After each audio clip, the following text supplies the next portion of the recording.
The old idea of the four humors has been shaping how people think about personality for ages, literally since ancient Greece, and you can still spot echoes of it today.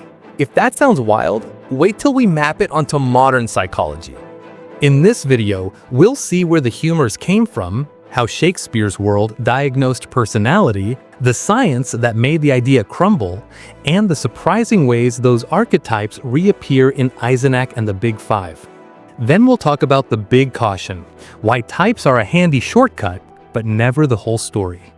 Personality isn't just self-help fluff. It shapes hiring, therapy, dating apps, even social media algorithms. So if ancient patterns still echo in modern tools, it's worth knowing what we're carrying forward and what we should leave behind.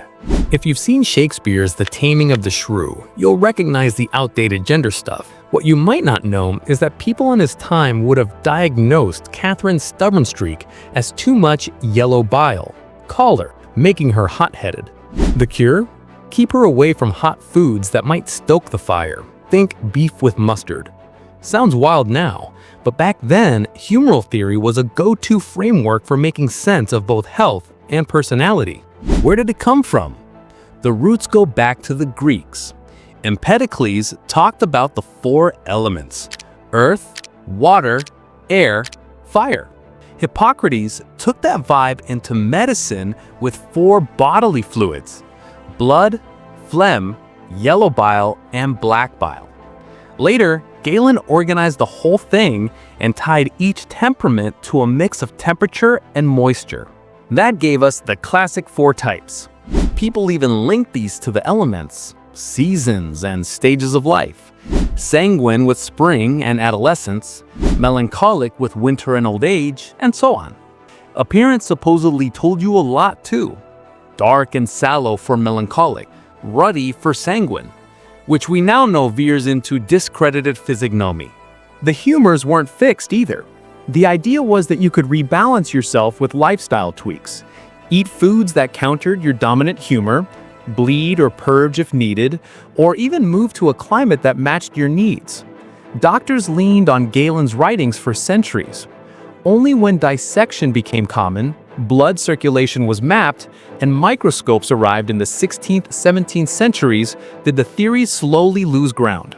By the late 19th century, nutrition science and modern medicine had basically pushed it aside.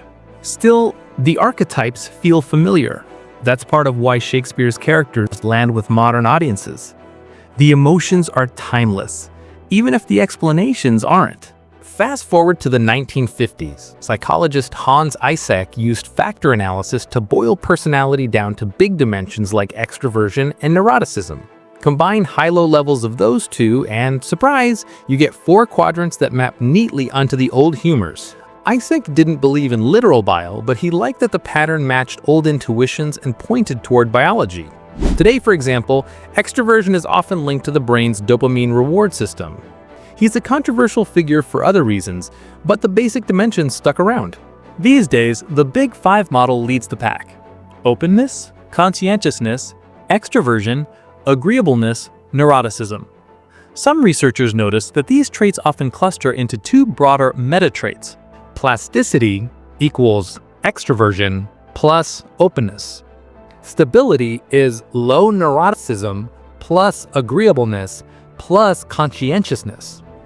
Combine those two and, once again, you can sketch four familiar types. Not everyone agrees those meta traits are real, though. There's an ongoing debate about how much to simplify before you lose important nuance, especially in clinical settings where details matter. And that brings us to the big caution. Humans love categories, Myers-Briggs letters, Enneagram numbers, star signs, but nature rarely gives us neat boxes. Most people fall somewhere around the middle on a bell curve, not squarely inside a single type. Types can be a handy shorthand for conversation and self-reflection, but they're not the whole story.